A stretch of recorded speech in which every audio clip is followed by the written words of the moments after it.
Hello, aid station volunteers. This is Bob Becker, race director for Daytona 100. I'm standing at a typical aid station setup and will quickly review what to do when you arrive at your chosen spot, what to arrange and display, and how to help runners when they show up, in addition to giving them an enthusiastic welcome, of course. If you are first shift, you may be asked to help set up or to help pack up if you are there when the station closes down. Depending upon your location, time of day, and the weather, most stations will include a pop-up tent for shade and protection from rain. Under it will be a table, a couple of chairs, 1 or 2 large coolers with ice, a 5-gallon round drink cooler for water, and a box of supplies. As runners arrive, they will generally want to fill their bottle or backpack bladder with water or ask you to do it for them. And it is much easier to use the drink cooler to dispense water than to pour from a gallon jug.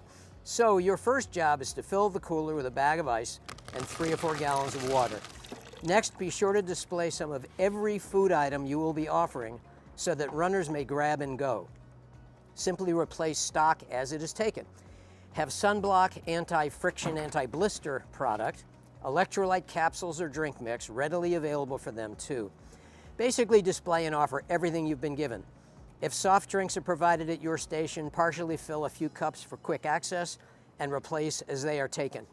Keeping everything clean and sanitary is a must. You will find disposable gloves to use when you are handling food or ice. Depending on the weather, ice might be a popular item for drinks or to fill bandanas to cool the runner. Open the top of an ice bag, 1 bag at a time, please, and use the provided scoop or fresh gloves every time. You will also find a basic first aid kit, paper towels, trash bags, and if appropriate, a lantern and batteries for after dark. Again, keep everything clean and picked up, and please wipe down the table when you are through for the day. Tape a trash bag to a leg of the tent or table for ease of access. You will also find a clipboard with a roster of all key race staff, including medical and race marshals. Call anyone, anytime you have a question or need help. A copy of the official race guide will be there as reference. Take a look through it so you will better understand the course, the rules, locations of other aid stations, and more. If your site has a timing mat, be sure that every runner crosses it before they continue down the course. One more note about ice. Please do not place gallon jugs of water in the ice chest, as that will quickly melt the ice. You will be supplied with multiple bags of ice. Larger aid stations open overnight may be doing some food prep, and appropriate equipment and supplies will be provided to them. A second ice chest might be included to keep food cold. Just be sure to keep the primary ice chest isolated so that its contents stay clean. Finally, please keep in mind that at this race, most runners will have their own support crew and will carry their own food and supplies. In effect, crewed runners are expected to be self-sufficient.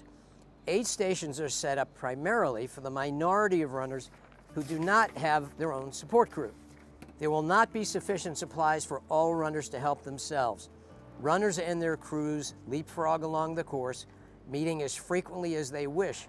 Much more often than uncrewed runners will arrive at aid stations. Do not turn away a crewed runner who asks for water or ice, but within reason, for most other items, please remind them gently to use their own supplies.